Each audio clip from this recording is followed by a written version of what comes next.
Podcast Polda Jogja. Assalamualaikum warahmatullahi wabarakatuh. Berjumpa lagi di Polkes Polisi Puna Podcast. Kali ini dengan saya Brigpol Reno Tansil, dan saat ini saya sudah berada di pos pengamanan Polresta Yogyakarta, tepatnya di Prambanan Sleman, Yogyakarta. Saya sudah bersama Kapospam dari pos pengamanan Polresta Sleman dengan Bapak Ibtu Margianto. Wah, dengan Bapak Ibtu Margianto. Ya. Izin Bapak, ini kan arus lalu lintas sudah mulai meningkat, Betul. terutama di arah menuju ke Yogyakarta dari Klaten. Iya. Nah, ini seperti apa nih Bapak? Bagaimana pengaturannya, bagaimana antisipasinya itu seperti apa, Pak? Yang jelas kita selalu memonitor, memantau terkait kelancaran arus lalu lintas. Kita juga memastikan atau mungkin menyiapkan terkait apabila terjadi kepadatan atau kemacetan arus lalu lintas. Kita melakukan rekayasa lalu lintas khususnya di Simpang 3 Prambanan. Kita selalu berkoordinasi dengan pos Prambanan yang Klaten maupun yang wilayah Sleman, khususnya mungkin Simpang 3 Proliman dan juga Simpang 3 Meguwo untuk mengurai kepadatan atau kredit arus lalu lintas. Oke, jadi sudah ada rekayasa yang sudah dibuat ya Pak? Sudah. Mengantisipasi baik itu mudik maupun balik gitu ya? Sudah jadi kita siapkan. Itu untuk rekayasanya. Untuk dari tim pengamanannya itu seperti apa Bapak? Baik itu personel, baik itu nanti sistemnya itu seperti apa Pak? Monggo dijelaskan. Yang jelas kita untuk personel kita siap, kita tempatkan di titik-titik atau mungkin persimpangan yang mungkin terjadi kredit atau mungkin terjadi kemacetan. Kita tempatkan personel di titik-titik itu untuk mengurai kepadatan arus lalu lintas. Oke, jadi itu tadi ya Sobat Polri, intinya dari Polresta Sleman bersama Polda DIY sudah siap mengantisipasi mudik tahun 2025 kali ini. Jadi baik itu di Polresta Sleman maupun Polres-Polres yang lain sudah siap. Ya, tadi sudah disampaikan Pak Margianto bagaimana di Prambanan. Nah, ini nanti juga akan ada bagaimana pertanyaan masyarakat yang paling banyak muncul di tol ya, terutama di tol. Kan banyak yang masih bingung bagaimana jalannya menuju tol, bagaimana ke exit tolnya. Nah, nanti kita akan sambung lagi ke sana, langsung kita ke pos nanti di wilayah masuknya perbatasan Klaten, Jawa Tengah dengan Sleman, Daerah Istimewa Yogyakarta. Ya, setelah tadi kita ngobrol bersama Kapospam yang ada di Prambanan Polresta Sleman, saat ini saya sudah bersama Bapak Presti selaku Direktur Teknik Jasa Marga Tol Jogja Solo. Selamat siang Bapak. Selamat siang Mas Reno. Ini kan banyak nih netizen yang tanya-tanya terkait bagaimana ini masuk tolnya, keluar tolnya, terus sistemnya udah bayar atau belum. Nah, ini kebetulan saya sudah bersama dedengkotnya atau yang punya, yang menguasai tol Jogja Solo yang sudah kita nantikan. Izin Bapak. Siap. Tadi ya sudah saya buka sedikit bagaimana pertanyaan netizen. Nah, yang pertama nih, bagaimana akses tolnya itu sudah full atau seperti apa gitu? Jadi gini Mas Reno ya, Bismillahirrahmanirrahim. Selamat pagi semua teman-teman semua. Kami berusaha untuk memberikan pelayanan yang terbaik gitu ya, kira-kira ya kepada masyarakat dalam rangka untuk mudik Lebaran tentunya gitu ya. Nah, untuk periode Lebaran ini kan kita mengoperasikan tambahan ruas dari Klaten menuju Prambanan itu fungsional full. Kemudian ada lagi Prambanan sampai Taman Martani itu juga fungsional. Cuman kondisinya yang Klaten sampai Prambanan itu sudah lengkap lah, rambu, lampu segala macam sudah lengkap. Tetapi untuk yang Prambanan sampai Taman ini memang bisa dibilang ya fungsional, belum selengkap yang di ruas yang Klaten Prambanan gitu. Tapi dua-duanya sudah cukup memenuhi sebagai jalur fungsional. Jadi untuk yang Klaten menuju Jogja itu fungsionalnya itu sudah 24 jam atau masih seperti yang kemarin jam 6 sudah close, itu seperti apa Pak? Jadi memang kami punya aturan ya. Kita ngikuti aturannya dari Dirjen Bina Marga dan juga dari BPJT bahwa sesuai surat beliau itu kita dioperasikan secara fungsional mulai jam 7 pagi sampai jam 17 sore. Ini sementara. Namun jika diperlukan ini polisi selaku yang punya otoritas untuk mengelola jalan itu bisa melakukan diskresi atau melakukan perubahan jadwal atau tambah dan sebagainya. Si monggo gitu loh. Tapi yang jelas kalau surat dari Pak Dirjen seperti itu. Kira-kira gitu Mas. Oh, oke. Jadi tergantung juga situasional juga. Iya, betul gitu. sekali, sangat situasional. Dan tadi sempat sebelum kita bincang-bincang seperti ini, saya sempat tanya-tanya nih dengan staf beliau. Ternyata ada tambahan terkait top up. Itu sistemnya seperti apa? Itu menarik karena sering nih kita kelupaan ngisi ataupun saldo kita berkurang. Itu seperti apa Pak? Jadi sebetulnya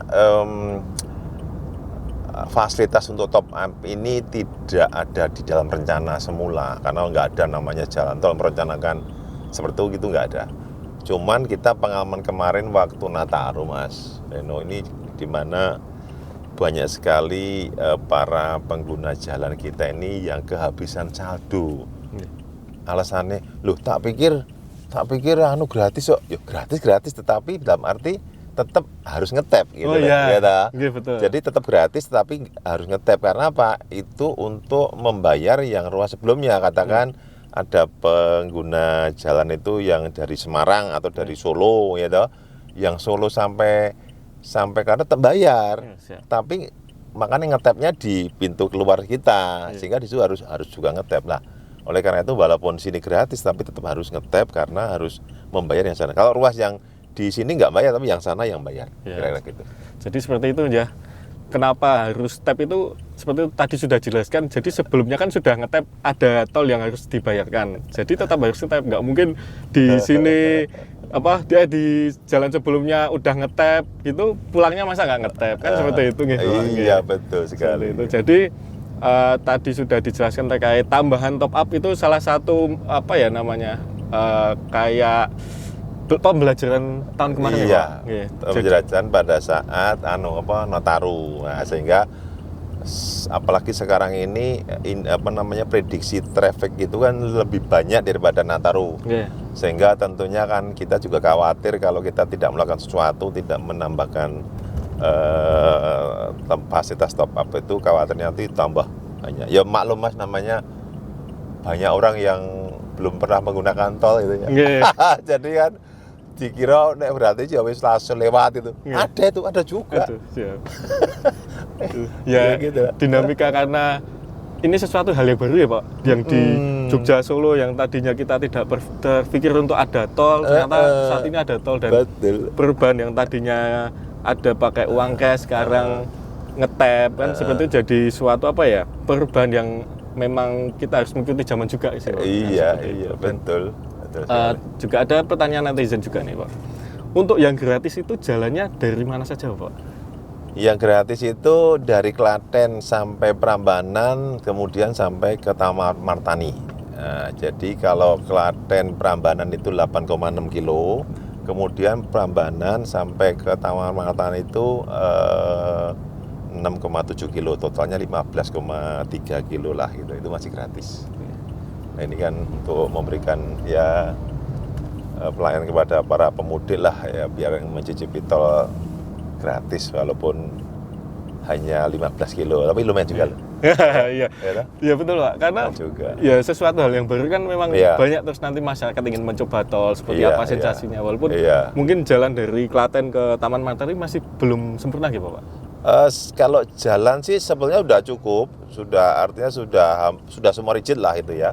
Sudah rigid, namun kelengkapan jalan yang belum cukup ya, katakan rambu, PJU, kemudian ya marka itu belum semua dipasang gitu, sehingga memang kita tidak berani atau kepolisian tidak berani mengoperasikan 24 jam karena memang masih minim gitu loh ininya, kelengkapannya. Guardrail pun juga mungkin tidak semua terpasang gitu, sehingga kalau 24 jam ya khawatirnya ya menjadi resiko lah ya gitu.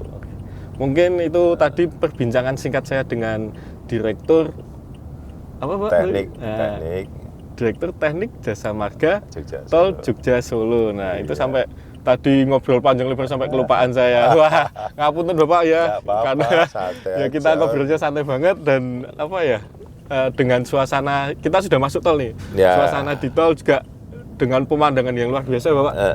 Ini salah satu mungkin yang terbaik. Kalau saya pernah dulu dinas di Jakarta di daerah Jawa Barat itu bagus. Ini juga ada Gunung Merapi, bisa nonton merbabu juga kalau suasananya cerah seperti itu.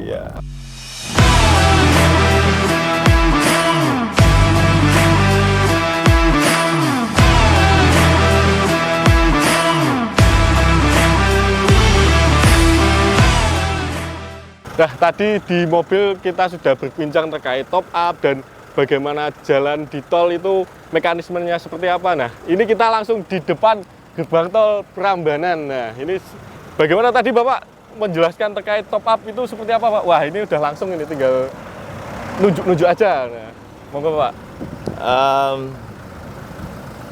Jadi top up itu adalah refill ya, pengisian saldo kartu yang udah limit atau udah habis.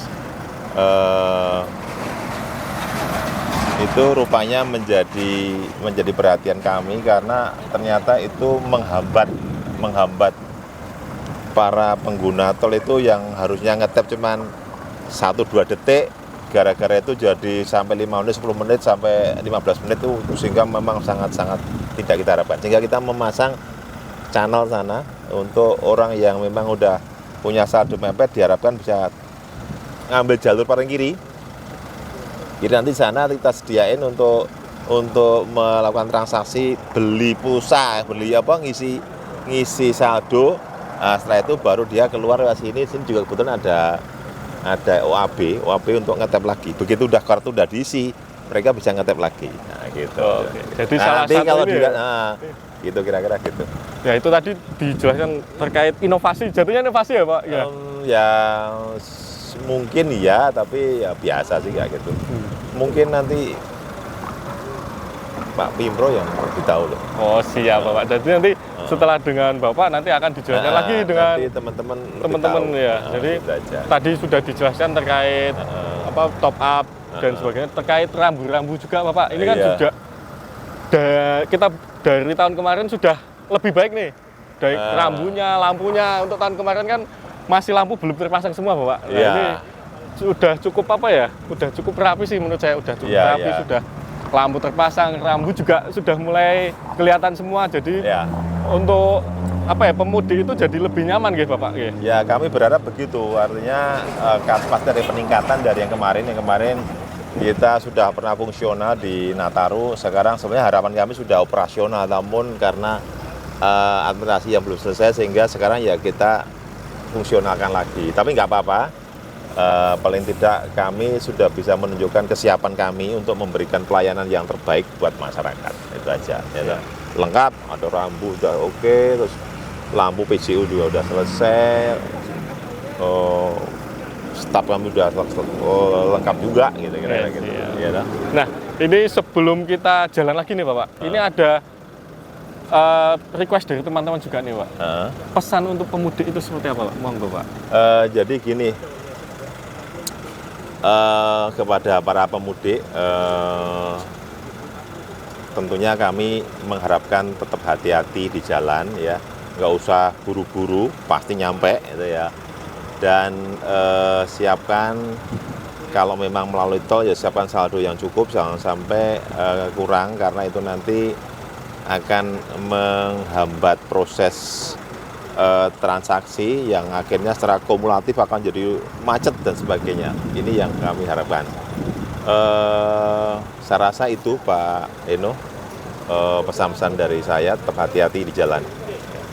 Oke, jadi itu pesan langsung dari pengelola tol Jasa Marga Tol Jogja Solo. Nah, bagaimana selanjutnya nanti terkait mekanisme di jalan, beloknya seperti apa. Yuk kita let's go ke sana.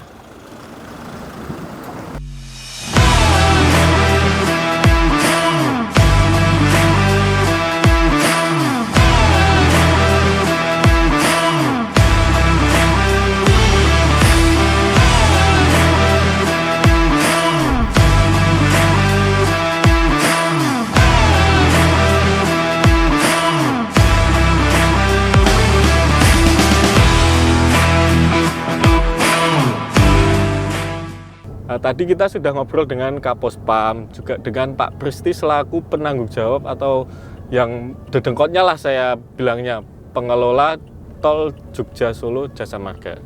Nah saat ini saya sudah bersama Pak Ahdal, Pimpro dari tol Jogja Solo Jasa Marga juga. Monggo Bapak, bagaimana ini situasinya di tol pada ini siang hari ini sekitar pukul 10 itu seperti apa, dan apakah di beberapa hari ini sudah ada peningkatan arus lalu lintas atau seperti apa, dan kesiapannya seperti apa? Baik, untuk sebenarnya kalau dari segi lalin, dari segi peningkatan masih sama. Kemungkinan sih untuk peningkatannya mungkin sekitar tanggal 26-27-an. Karena biasanya kan kalau dari Jabodetabek itu one way itu tanggal 27 mulai ya, sampai 29. Biasanya kami dapat lalinnya itu di malamnya, nanti. Tapi kami sudah mempersiapkan kondisi gerbang tadi, sudah kami siapkan OAB yang 6, kemudian tambah 2 di lokasi gerbang tol kami, kemudian top up kami juga kami tambah kemarin dari 2 jadi 4. Harusnya sih sudah bisa mencukupi sesuai hitungan kami. Jadi tadi ya sudah kita lihat di video terkait salah satu kita ngomongnya belajar dari baik mudik maupun Nataru yang kemarin terkait kendala yang kekurangan saldo ataupun kehabisan saldo. Nah ini dari Jasa Marga sudah menyediakan top up saldo yang memang sangat dibutuhkan, terutama untuk masuk tol, dan tadi juga disampaikan juga kesiapannya. Nah ini kita mau masuk di kawasan Taman Martani. Nah ini masih kita lihat masih banyak alat berat dan memang rambunya masih kurang ya Bapak? Ya betul, karena memang tol dari Prambanan ke Taman Martani ini kan masih fungsional sehingga perambuannya pun memang perambuan sementara. Kami memang untuk menjaga fungsional ini sehingga dapat dilalui oleh kendaraan-kendaraan yang nanti akan melewati, seperti itu. Secara fisik tol kami itu secara fisik sudah selesai, tapi memang menunggu Sarkabja selesai, makanya kita pasang rambu-rambu ini. Dan seperti itu. Kemudian kami juga di sini sudah mempersiapkan, nanti kita bisa berhenti di sana sebentar, mempersiapkan gerbang tol sementara untuk kondisi jadi kalau dari Trans Jawa, kalau dari Jawa Timur kita bisa mengetap di tol sementara kami itu di SCA 31. Gitu sih Pak.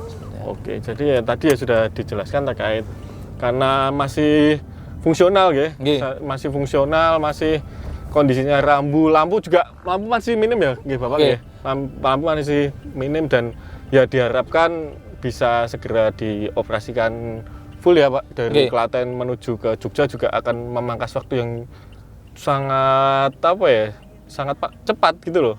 Dari yang tadinya estimasinya berjam-jam karena kemacetan dapat lebih cepat dengan adanya tol ini. Betul sekali Mas Tanzil. Memang di tol fungsi, sebenarnya kemarin kami sudah melakukan uji layak fungsi dari Klaten ke arah Prambanan, yaitu sepanjang 8,6 kilo. Memang yang difungsionalkan benar-benar fungsional itu di 6,7 kilo ini dari Prambanan ke arah Taman Martani. Memang kalau dari yang kemarin uji layak fungsi itu sudah siap semua. Kalau mungkin dibuka 24 jam sih bisa, tapi kita nunggu sertifikat layak fungsi dan layak operasi. Kemudian di fungsional ini memang karena hanya fungsional, memang yang nanti kami batasi Pak, terkait dari kecepatan aja kita minimal 40 km per jam. Kemudian di samping itu juga kita batasi juga untuk kendaraan golongan yang masuk itu golongan 1 aja non bis. Jadi roda 4 non bis itu boleh masuk. Kemudian fungsional ini hanya berlaku siang aja, Pak Tanzil, Mas Tanzil.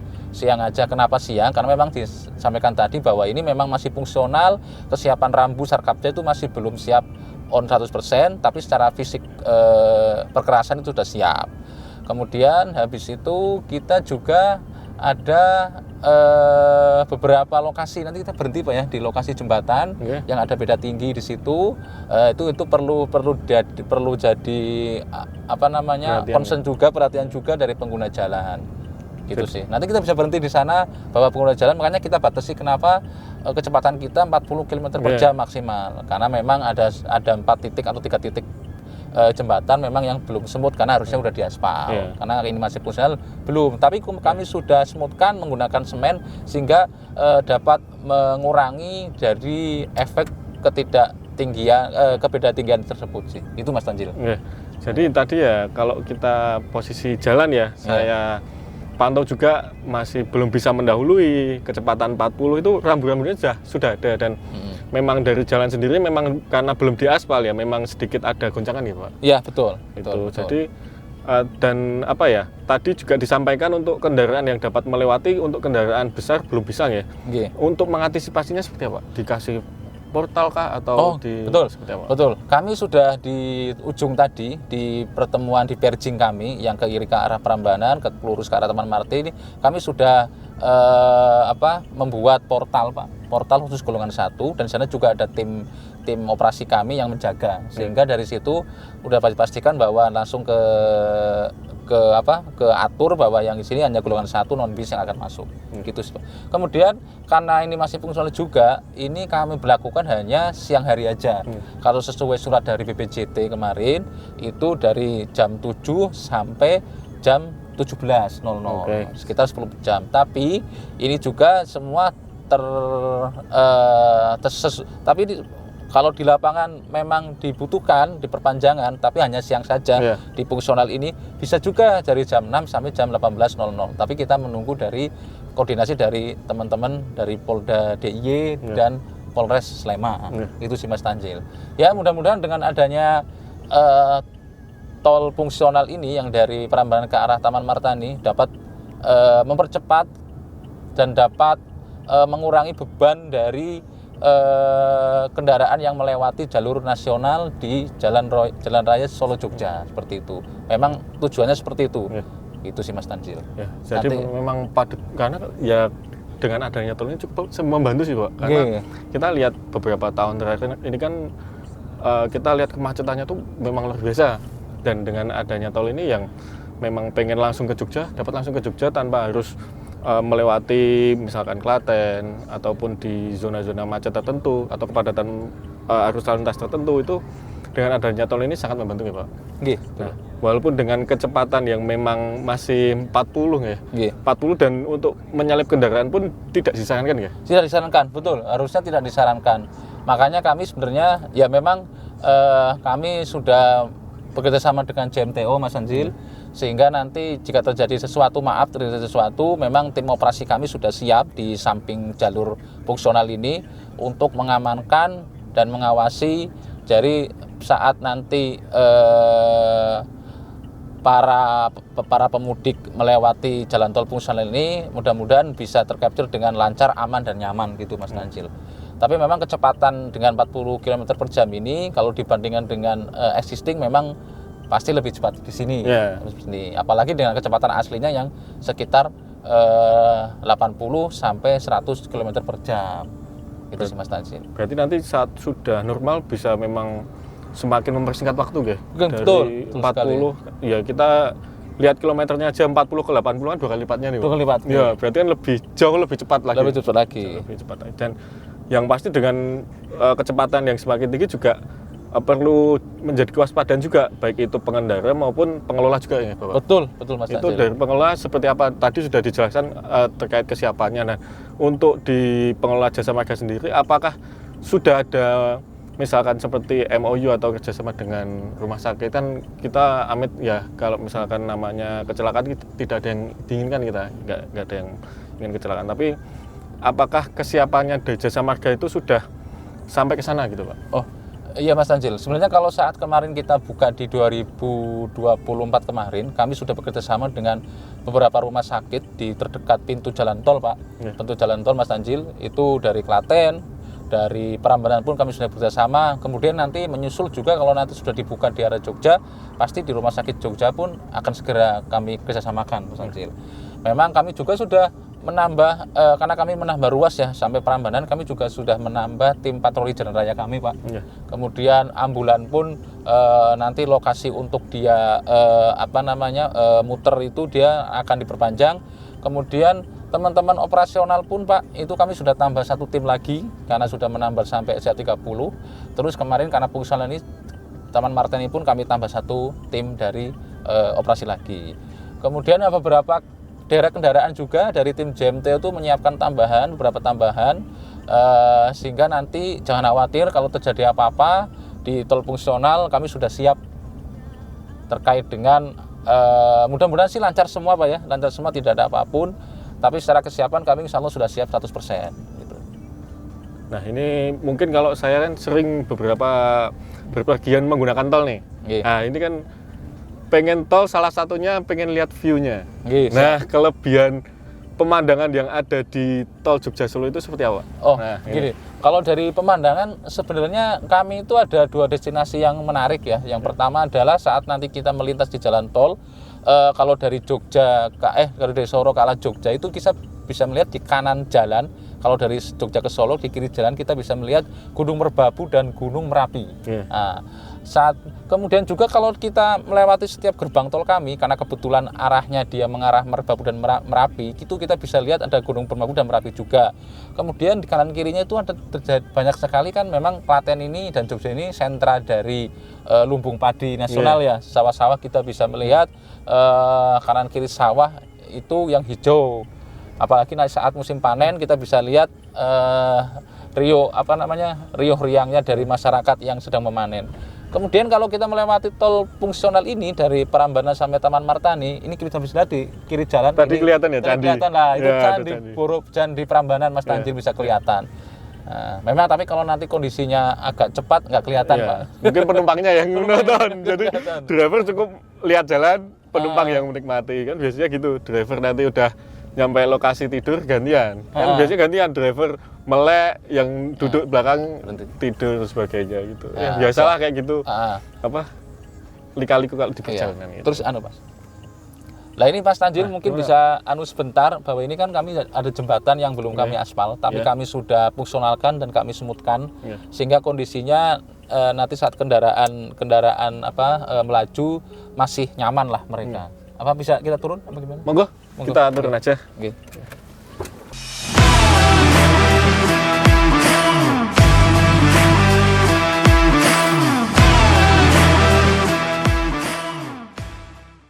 Nah, tadi sudah disampaikan terkait untuk smooth, kalau kita ngomongin smooth ya, smooth biar lebih enak nih jalannya karena belum diaspal ya. Itu monggo bisa dijelaskan seperti apa? Jadi memang untuk jembatan ini salah satu contoh jembatannya. Kita ada 3 lokasi jembatan.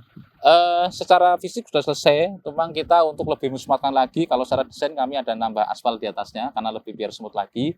Dan memang masih ada beda tinggi dengan rigid yang sudah main road ada. Tapi kami sudah melakukan upaya dari penyemutan, mungkin bisa dilihat itu sudah smooth. Nanti bisa kendaraan bisa dengan smooth melaju dengan enak. Jadi tidak beda, walaupun beda tinggi dan belum selesai, tapi masyarakat masih bisa nyaman untuk melewati fungsional ini.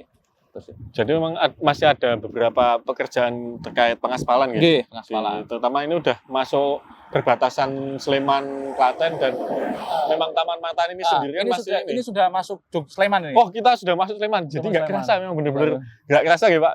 Kalau biasanya kita lewat jalan Solo, kita udah tahu ancer-ancernya, misalkan Prambanan ini masih mana ini Prambanan Klaten, Prambanan Sleman. Nah, ternyata kita udah masuk Sleman tadi nggak kerasa gitu.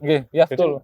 Dengan kecepatan 40 aja cepat sekali. Ya, apalagi kalau sudah posisi normal. Dan tadi saya juga menggunakan kendaraan mobil tadi juga untuk goncangan memang masih ada, tapi udah menurut saya sangat minimal sih dengan kondisi jalan yang memang jauh lebih baik daripada yang misalkan belum disemutkan gitu. Ya, memang lebih nyaman sedikit karena memang ya kecepatan juga harus dibatasi. Seperti itu mungkin.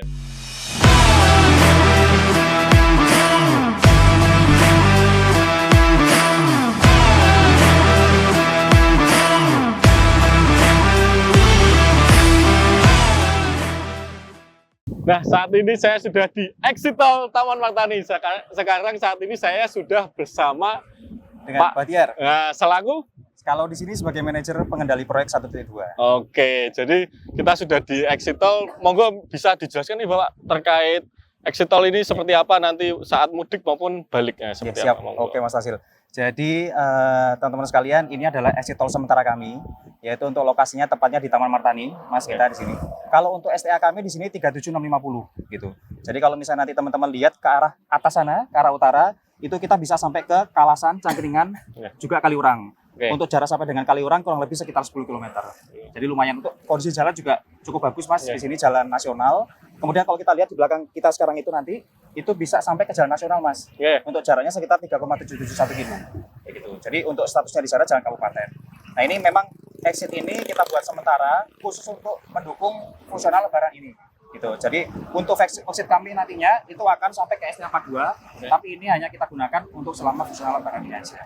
Gitu. Jadi tadi sudah dijelaskan terkait jalannya ke Kaliurang maupun ke Jalan Nasional ya. Jalan nasional. Betul. Dan saya sempat lihat nih tadi ada kendaraan besar yang memang lewat sini lalu lalang lewat sini. Itu bagaimana pengaturannya dari Jasa Marga dan kebetulan kan yang dilalui untuk exit tol ini sendiri kendaraan kecil ya. Kendaraan kecil. Itu seperti apa pengaturannya baik itu nanti di jalan sebelum atau sesudahnya seperti apa?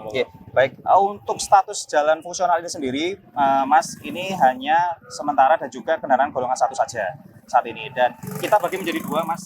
Untuk jalur ini itu hanya arus mudik saja untuk saat ini. Jadi dari tanggal 24 sampai dengan tanggal 31 nanti arus mudik. Nanti untuk dari tanggal 1 sampai dengan tanggal 7 itu akan kita balikan. Sebaliknya ya? Jadi dari arah Jogja menuju ke arah Jakarta atau ke arah Jawa Timur. Dari tanggal 24 sampai tanggal 31 dari Jakarta menuju Jogja. Dan selanjutnya dari tanggal 1 sampai dengan tanggal 7 itu dari arah Jogja balik ke Jakarta. Dan untuk waktunya sendiri siang ya? Masih siang. Jadi dari jam 7 pagi sampai dengan jam 5 sore. Jam 7 pagi 5 sore, selama 10 jam. Nah, tadi yang pertanyaan terkait dengan adanya pembatasan itu, di titik STA 31 itu kita sediakan ini Mas, portal. Ada portal, di sana kan membatasi hanya golongan 1 saja yang bisa lewat ke sini. Gitu. Karena kita lihat sendiri kapasitas jalan kan juga masih belum optimal gitu, masih sementara. Jadi tadi kan saya juga posisi di jalan juga masih ada pembenahan ya. Betul. Karena masih fungsional dan bisa dilihat juga kondisi arus lalu lintas ya memang alhamdulillah masih landai juga dan pengaturan tadi saya lihat di jalan cukup bagus baik itu rambu sementara maupun petugasnya nggih. Tadi sudah disiapkan, tadi dijelaskan juga petugas ditambah dan rambu-rambu yang diperjelas nggih terkait fungsional ini dan mungkin sedikit tips nih bagaimana menuju maupun nanti keluar di exit tol ini kepada pemudik monggo. Baik. Yang pertama, karena fungsional kami ini hanya pagi sampai dengan sore, Pak. Jadi tolong dipastikan pada saat keberangkatan dari daerah masing-masing itu dipastikan pada saat sampai ke sini itu exit tol fungsional masih dibuka. Seperti itu yang pertama. Dan yang kedua adalah meskipun memang tol fungsional ini kami masih gratis, Mas, sampai dengan sekarang, tapi ada transaksi juga yang harus dilakukan. Artinya tetap melakukan tapping menggunakan e-tol. Itu untuk mengambil tarif dari pintu gerbang masuk sampai dengan ke Klaten itu masih bertarif. Tapi dari Klaten sampai dengan ke sini Taman Martani itu gratis. Tapi untuk transaksi di STA 31 masih harus menggunakan kartu e-tol. Nah, ini tolong dipastikan teman-teman juga untuk membawa kartu e-tol masing-masing. Karena kan nggak lucu juga masa masuknya ngetap, keluarnya nggak ngetap kan berarti kan nggak bayar sebelumnya kan gitu kan Mas gitu. Jadi tadi sudah disampaikan bagaimana cara masuk maupun nanti keluar saat arus mudik maupun balik ya. Itu mungkin itu saja podcast pada hari ini dengan cuaca yang lumayan cerah ya. Mungkin sampai jumpa di podcast episode selanjutnya. Saya Brigjen Tansil, see you.